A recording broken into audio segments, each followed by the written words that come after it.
Meet the editors തുടരുന്നു. ചോദ്യം ഇതാണ്, അട്ടിമറിക്കാനോ? സുനിൽ, നമ്മൾ എവിടെ പരിപാടി അവതരിപ്പിച്ചാലും ഇതാണ് അവസ്ഥ, ഷാജിയേട്ടാന്ന് ചോദിക്കുന്ന പോലുള്ള ഒരു സ്ഥിതിയാണ് ശോഭാ സുരേന്ദ്രനെ സംബന്ധിച്ച്. ഞാൻ ശോഭാ സുരേന്ദ്രൻ മാധ്യമങ്ങളെ കണ്ടപ്പോൾ ശ്രദ്ധിച്ചു നോക്കുകയായിരുന്നു. ശോഭാ സുരേന്ദ്രൻ മാധ്യമങ്ങളെ കണ്ടപ്പോൾ ഞാൻ ശ്രദ്ധിച്ചത് നോക്കുകയായിരുന്നു. അവിടെ ഉണ്ടായിരുന്നത് ഞാനല്ല എന്ന് ശോഭാ സുരേന്ദ്രൻ പറയുമോ എന്ന് ഞാനിങ്ങനെ ആകാംക്ഷയോടെ കാത്തിരിക്കുകയായിരുന്നു. അതുമാത്രം പറഞ്ഞില്ല. അവിടെ ഉണ്ടായിരുന്നു ഞാനല്ല, ഞാൻ അവിടെ ഉണ്ടായിരുന്നതിന് തെളിവ് കാണിക്കൂ എന്ന് വേണമെങ്കിൽ അവർ ചോദിക്കും. ഇന്ന് ശോഭാ സുരേന്ദ്രൻ എത്ര കളവ് പറഞ്ഞു. നമ്മൾ നേരത്തെ കാണിച്ച ആ ദൃശ്യങ്ങളിൽ എല്ലാം ക്ലിയറാണ്. എന്താണ് അവിടെ സംഭവിച്ചത് എന്നത് എല്ലാവർക്കും, സാമാന്യ ബോധമുള്ള ഏത് മനുഷ്യനും മനസ്സിലാവുന്ന ദൃശ്യങ്ങളാണ് നമ്മൾ കാണിച്ചത്, ഇന്ന് കേരളം മുഴുവൻ കണ്ടത്. പക്ഷെ എത്ര കളവ് പറഞ്ഞു. ആദ്യത്തെ കളവ്, ഒരു സത്യം അവർ ഇടയ്ക്ക് പറഞ്ഞു, ഈ കുട്ടിയുടെ വല്യമ്മ എന്ന് പറഞ്ഞ് കളവാ, പക്ഷെ പൈസ കൊടുത്തു എന്ന് പറഞ്ഞു. അത് പിന്നെ അബദ്ധമായി മാറ്റി. പക്ഷേ നോക്കൂ, ആദ്യം പറഞ്ഞ കളവ് അങ്ങനെയൊരു സ്ത്രീ വാഹനത്തിൽ ഉണ്ടായിരുന്നില്ല എന്ന്. അപ്പോൾ തന്നെ ആ സിമി സജീവ് എന്ന് പറയുന്ന, സിമി നായർ എന്ന് പറയുന്ന അവരുടെ ദൃശ്യം കൃത്യമായി തന്നെ മാധ്യമങ്ങളിലൂടെ പുറത്തു വന്നു. തൊട്ട് പിന്നാലെ ഇവർ പറയുകയാണ്, ആ വീഡിയോ എടുത്ത ആ ചെറുപ്പക്കാരൻ ഇവരെ അമ്മയോളം പ്രായമുള്ള ഒരു സ്ത്രീയായ എനിക്ക് നേരെ ലൈംഗിക ചേഷ്ട കാണിച്ചു. ഒരു തവണയല്ല, 3 തവണ കാണിച്ചു എന്ന് പറയാണ്. ആ നിലയിൽ ഒരു കേസ് കൂടി ആ ഒരു ചെറുപ്പക്കാരനെതിരെ നൽകാനുള്ള നീക്കം നടത്തുകയാണ്. എത്രത്തോളം അധപ്പതിക്കാൻ ഒരു മനുഷ്യനെ സാധിക്കും, അതിൻ്റെ പരമാവധിയാണ് എന്ന് വേണമെങ്കിൽ പറയാം. ആ നിലയിൽ അധപ്പതിച്ച ഒരു വ്യക്തിത്വമായി ഇന്ന് ശോഭാ സുരേന്ദ്രൻ കേരളത്തിൽ മാറിയതാണ്. നമുക്ക് പണക്കൊഴുപ്പ്. നേരത്തെ അരുൺ സാറും അതുപോലെ തന്നെ സ്മൃതി മേഡവും ഒക്കെ പറഞ്ഞതുപോലെ BJP ഇന്ന് ഇന്ത്യയിലെ ഏറ്റവും പണമുള്ള രാഷ്ട്രീയ പാർട്ടി BJP ആണ്. കഴിഞ്ഞ സാമ്പത്തിക വർഷം നമുക്കറിയാലോ 6500 കോടി രൂപയാണ് BJPക്ക് സംഭാവനയായി കിട്ടിയത്. ഇത് ഔദ്യോഗിക കണക്കാണ്, തെരഞ്ഞെടുപ്പ് കമ്മീഷന് കൊടുത്തിട്ടുള്ള കണക്കാണ്. അതിൻ്റെ എത്രയോ ഇരട്ടിയായിരിക്കും. അതല്ലാതെ BJPയുടെ കൈകളിലേക്ക് എത്തിയ പണം എന്ന് പറയുന്നത്, കേരളത്തിലേക്ക് വലിയ പണമൊഴുക്ക് ഈ തെരഞ്ഞെടുപ്പ് കാലത്ത് നടക്കുന്നുണ്ട്. അതിൻ്റെ എല്ലാ നേർക്കാഴ്ചയും നമുക്ക് എല്ലാ ഇടങ്ങളിലും കാണാൻ പറ്റും. ഇന്നലത്തെ കൊട്ടിക്കലാശത്തിലൊക്കെ തന്നെ നമ്മളത് വൃത്തിയായി കണ്ടതാണ്. അപ്പോൾ ആളുകൾക്ക് നേരിട്ട് പണം കൊടുക്കുക, അപ്പോൾ 5000 രൂപയൊക്കെ ഒരു വോട്ടർക്ക് നൽകാൻ കഴിയുന്ന രീതിയിൽ എത്ര കോടി രൂപയായിരിക്കും ഈ തെരഞ്ഞെടുപ്പ് കാലത്ത് കേരളത്തിൽ BJP ഒഴുക്കിയിട്ടുണ്ടാവുക? ഒന്ന് ചിന്തിച്ച് നോക്കൂ. ഒരു വോട്ടർക്ക് 5000 രൂപ കൊടുക്കുമെങ്കിൽ നിങ്ങൾ പാലക്കാട്ട് എത്ര വോട്ടർമാർക്ക് എത്ര കോടി രൂപ വിതരണം ചെയ്തിട്ടുണ്ടാകും? ഒരേ ഒരു കേസാണ് നമ്മുടെ മുമ്പിൽ വന്നിട്ടുള്ളത്. ഒരേ ഒരു കേസ്, അതൊരിക്കലും നിഷേധിക്കാൻ കഴിയാത്ത ദൃശ്യങ്ങളോടെയുള്ളൊരു കേസാണ്. ആ ദൃശ്യങ്ങളിൽ നമുക്കറിയാലോ, ആദ്യം ഇപ്പോൾ ഈ സിമി നായർ എന്ന് പറയുന്ന ആ ഒരു യുവതി നേരെ ദേവു അമ്മ എന്ന് പറയുന്ന അവരുടെ അടുത്തേക്ക് പോകുന്നു, പണം കൊടുക്കുന്നു, പെട്ടെന്ന് പോകുന്നു. അവിടെ ദൃശ്യം കട്ടാവാണ്. അതിനുശേഷം സംഭവിച്ചത്, ഈ വീഡിയോ എടുത്ത ചെറുപ്പക്കാരൻ അവരുടെ നേരെ ഓടുകയാണ്. ഞാൻ അന്വേഷിച്ചതാണ്. ഓടിയിട്ട് നിങ്ങൾ പണം കൊടുത്തുവല്ലേ എന്നിവരെ ചോദ്യം ചെയ്യുകയാണ്.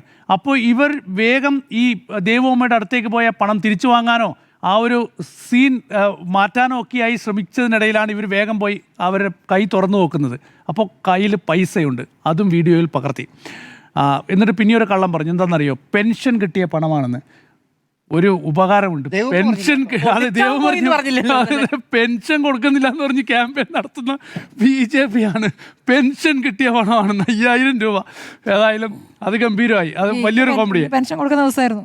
അതെ, പെൻഷൻ കിട്ടിയ പണമെന്നും കൂടി പറഞ്ഞു. അപ്പോൾ പെൻഷൻ കിട്ടുന്നില്ല എന്നുള്ളൊരു പരാതി അവിടെ തീർന്നു. ആ നിലയിൽ എത്ര കളവാണ് പറയുന്നത്. പക്ഷേ ഇതിൻ്റെ ഗൗരവം എന്ന് പറയുന്ന അരുൺ സാറൊക്കെ പറഞ്ഞതുപോലെ തന്നെ പണം കൊടുത്ത് വോട്ടർമാരെ വിലയ്ക്ക് വാങ്ങാം എന്നുള്ളൊരവസ്ഥയിലേക്ക് കേരളത്തിലേക്ക് കൂടി ഈ സാഹചര്യങ്ങൾ എത്തുകയാണ്. ഇത് നമ്മൾ ഇന്ന് മാത്രം കാണുന്നതല്ല, ഇതുവരെ അതിൻ്റെ തെളിവുകൾ പുറത്തു വന്നിട്ടില്ല. പക്ഷേ കഴിഞ്ഞ തെരഞ്ഞെടുപ്പുകളിലൊക്കെ ഇത് ആവർത്തിച്ചിട്ടുണ്ട്. പക്ഷേ ഈ തെരഞ്ഞെടുപ്പിൽ അതിൻ്റെ എത്രയോ ഇരട്ടി പണം ഈ കേരളത്തിൽ ഒഴുക്കുകയാണ്. അങ്ങനെ പണം കൊടുത്ത് ജനാധിപത്യ സംവിധാനത്തെ ആകെ അട്ടിമറിക്കുന്ന, ജനാധിപത്യ സംവിധാനത്തിൻ്റെ മുഖത്തടിക്കുന്ന ഒരു കാഴ്ചയാണ് നമ്മൾ ഇന്ന് പാലക്കാട്ട് നിന്ന് കണ്ടത്. പണം മാത്രമല്ല, സാരി വിതരണം ചെയ്തു എന്ന ആരോപണമുണ്ട്, കിറ്റുകൾ വിതരണം ചെയ്തു എന്നുള്ള ആരോപണമുണ്ട്. ഞാൻ ഈ ശോഭാ സുരേന്ദ്രൻ്റെ ഈ ഒരു പ്രവൃത്തിക്കൊപ്പം തന്നെ മറ്റൊരു വലിയ നുണക്കഥ കൂടി ഞാനിവിടെ പറയാൻ ആഗ്രഹിക്കുകയാണ്. ഇന്നലെ നമ്മുടെ ഡിബേറ്റിൽ തന്നെയാണ് കോൺഗ്രസിൻ്റെ നേതാവായ ദീപ്തി മേരി വർഗീസ് ഒരു കാര്യം പറഞ്ഞു കേട്ടോ. എന്താണെന്നറിയോ? വയനാട്ടിൽ സർക്കാർ നിർമ്മിച്ചു നൽകിയ വീടുകൾ എന്ന് പറയുന്നത് ഡമ്മി വീടുകളാണെന്ന്. അതായത് ഒരു ഡിബേറ്റിൽ, ഇപ്പോൾ നമ്മുടെ ഡിബേറ്റിൽ തന്നെ ചോദ്യമുയർന്നപ്പോൾ ഈ വയനാട്ടിൽ സർക്കാർ വീട് നിർമ്മിച്ചു നൽകിയല്ലോ എന്ന് ഒരു CPM-ന്റെ പ്രതിനിധി ആരോ മറുപടി പറഞ്ഞപ്പോൾ അത് ഡമ്മി വീടുകളല്ലേ എന്ന് മറുപടി പറയാണ്. അതെ, സ്മൃതി മാഡത്തിന്റെ ചോദ്യത്തിലാണ്. എത്രത്തോളം നീചമാണ്, എത്രത്തോളം കളവാണ് ഈ ഒരു പ്രസ്താവന എന്ന് പറയുന്നത്. അപ്പോൾ ഈ തെരഞ്ഞെടുപ്പ് കാലത്ത് പണം കൊടുക്കുന്നത് കണ്ടു, ഒരുപാട് കളവുകൾ പറയുന്നത് കണ്ടു. മറ്റൊരു പ്രധാനപ്പെട്ട കളവ് ഇപ്പോൾ സാമൂഹ്യ മാധ്യമങ്ങളിൽ പൊളിഞ്ഞടുങ്ങുന്നുണ്ട്. അത് പ്രതിപക്ഷ നേതാവ് VD സതീശൻ പറയുന്നതാണ്. അതായത് അത് ചൂണ്ടിക്കാണിക്കാതിരിക്കാൻ പറ്റില്ല. അതുകൊണ്ടാണ് ഞാൻ ഈ ഒരു പ്രധാനപ്പെട്ട വിഷയത്തിനൊപ്പം അതുകൂടി പറയുന്നത്. ആ വിഷയമെന്ന് പറയുന്നത് കാറുകളുടെ മോഡിഫിക്കേഷൻ. അത് പ്രധാനപ്പെട്ട വിഷയമാണ്. കേരളത്തിൽ യുവാക്കളൊക്കെ നേരിടുന്ന വലിയ പ്രതിസന്ധിയാണ്. അതുകൊണ്ട് UDF സർക്കാർ അധികാരത്തിൽ വന്നാൽ ഞങ്ങൾ കാറുകളുടെ മോഡിഫിക്കേഷനുള്ള അനുമതി നൽകാൻ പോവുകയാണ്. കാറുകൾക്ക് രൂപമാറ്റം നൽകാം. അപ്പോൾ അത് യുവാക്കൾക്ക് വേണ്ടി ഞങ്ങളങ്ങനെ മഹത്തായ ഒരു തീരുമാനമെടുക്കാൻ പോകുന്നു എന്നൊക്കെ VD സതീശൻ പ്രഖ്യാപിക്കുകയാണ്. നോക്ക്, ഇന്ത്യൻ നിയമവ്യവസ്ഥയെ തന്നെ വെല്ലുവിളിക്കുകയാണ് പ്രതിപക്ഷ നേതാവ് VD സതീശൻ.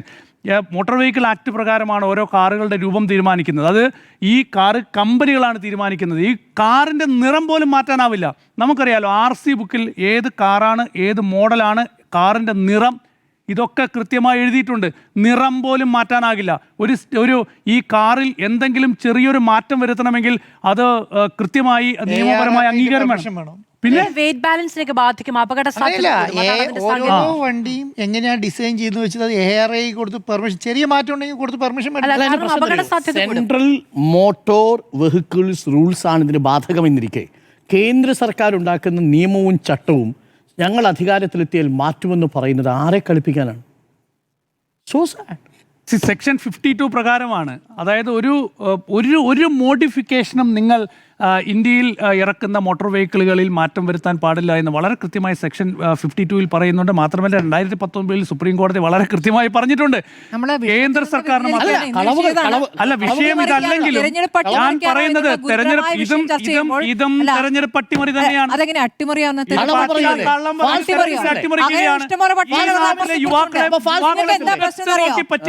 BJP വിമർശിക്കുമ്പോൾ അതിന്റെ കൂടെ കോൺഗ്രസിനെ കൂടെ ചേർത്താലേ വളരെ മോശം. അട്ടിമറി പുറത്തു കൊണ്ടുവന്ന കോൺഗ്രസ് പ്രവർത്തകരാണ്. ഒന്നാമത്തെ വിഷയം എന്താ പറയുക, നമ്മൾ ഇന്ന് വളരെ ഗുരുതരമായ മറ്റൊരു വിഷയം ചർച്ച ചെയ്യുമ്പോൾ നിങ്ങൾക്ക് പറയാനുള്ള എല്ലാം കൂടി ചേർത്ത് പറഞ്ഞത് വളരെ മോശമാണ്.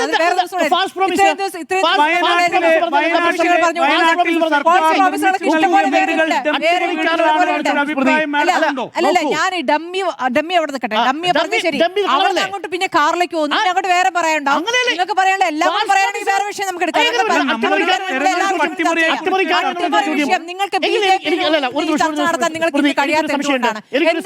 എന്തുകൊണ്ടാണ്? എനിക്ക് സംശയമുണ്ട്. ഇലക്ട്രൽ ബോണ്ട് വാങ്ങിയ 2 നാഷണൽ പാർട്ടികളൊന്നും നമുക്കറിയാത്ത തർക്കം നിയമവിധേയമായിരുന്നു. അതിൽ പക്ഷേ ധാർമ്മികതയുടെ പ്രശ്നമുണ്ട്. അതിനുശേഷമാണ് അല്ല, പിന്നെ വാങ്ങിയിട്ടില്ലല്ലോ. പിന്നെ വാങ്ങാൻ പറ്റില്ല. കോൺഗ്രസ് കോടതി നിരോധിക്കുന്നതിന് മുമ്പ് വാങ്ങിയിട്ടുണ്ട്. ശരിയാണ്, വാങ്ങിയിട്ടില്ല. കോടതിയിലേക്ക് വേണ്ടി കോഴ കൊടുത്തതിനെ കുറിച്ച് ചർച്ച ചെയ്യുമ്പോൾ ആരോപണങ്ങളാണോ ഇവിടെ ചർച്ച ചെയ്യേണ്ടത്? നിങ്ങൾ ആലോചിച്ചാൽ കാര്യത്തിൽ ഫാൾസ് പ്രോമിസുകൾ കോൺഗ്രസ് കൊടുത്തിട്ടുണ്ടെന്ന് പറയുമ്പോൾ സ്മൃതിക്ക് അസ്വസ്ഥത.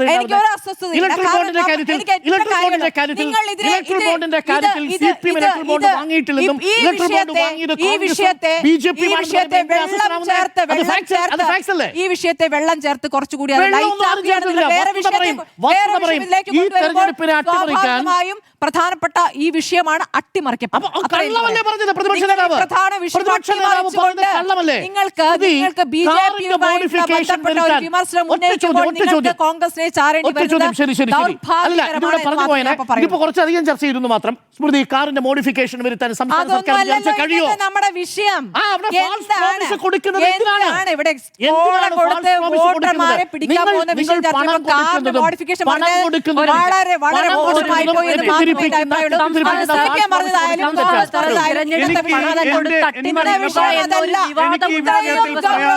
വിഷയം ചർച്ച ചെയ്യുമ്പോൾ സുനിൽ, ഞാൻ ഒന്നുകൂടെ പറയുന്നു, ഇത്രയും ഗൗരവത്തിലുള്ള വിഷയം പറയുമ്പോൾ നിങ്ങൾ മറ്റ് ഒരുപാട് കാര്യങ്ങൾ ഇങ്ങനെ പറയാനായി ഇങ്ങനെ വല്ലാതെ തിക്കുമുട്ടലുണ്ട്. ആ തിക്കുമുട്ടൽ എല്ലാം തീർക്കാനുള്ള ഒരു വേദിയില്ല. അട്ടിമറിക്കാനും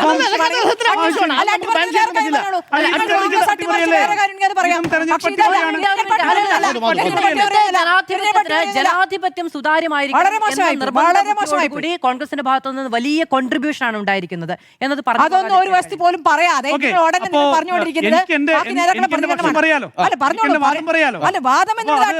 വിഷയത്തിൽ ഒന്നിട്ടാവണം.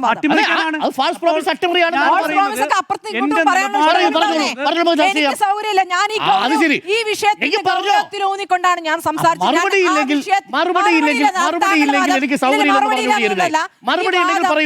വിഷയത്തിൽ ഗൗരവം ഉൾക്കൊണ്ടുകൊണ്ട് ഞാൻ സംസാരിച്ചു.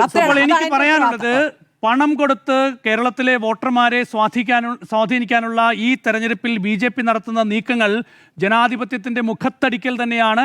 അതിന് സമാനമായ കാര്യങ്ങൾ തന്നെയാണ് നുണപ്രചരണം നടത്തി, ഫോൾസ് പ്രോമിസ് നടത്തി വോട്ടർമാരെ സ്വാധീനിക്കാനുള്ള നീക്കം എന്നതാണ് ഞാൻ പറഞ്ഞു വന്നത്. അപ്പോൾ ഈ വയനാട്ടിൽ വെള്ള പെയിന്റ് അടിച്ച കേന്ദ്ര നിയമപ്രകാരമാണല്ലോ.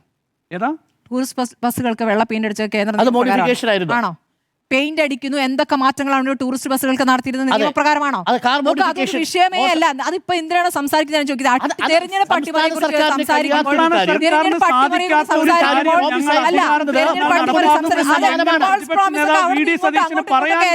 എല്ലാവരും വാഗ്ദാനങ്ങൾ എത്ര വാഗ്ദാനങ്ങൾ നടപ്പാക്കിയതിലൊക്കെ തർക്കമുണ്ട്. സുനിൽ അഭിപ്രായമായിരിക്കും എനിക്ക്. വാഗ്ദാനങ്ങൾ എത്ര നടപ്പാക്കിയതിലൊക്കെ തർക്കമുണ്ട്. നടപ്പാക്കിയെന്ന് പറയുന്നത് പല നടപ്പാക്കിയിട്ടില്ല എന്നൊരു തെളിവുകൾ ഇവിടെയുണ്ട്. അത് നമ്മൾ മുമ്പത്തെ ദിവസം ചർച്ച ചെയ്തതാണ്. ഇവിടെ തെരഞ്ഞെടുപ്പ്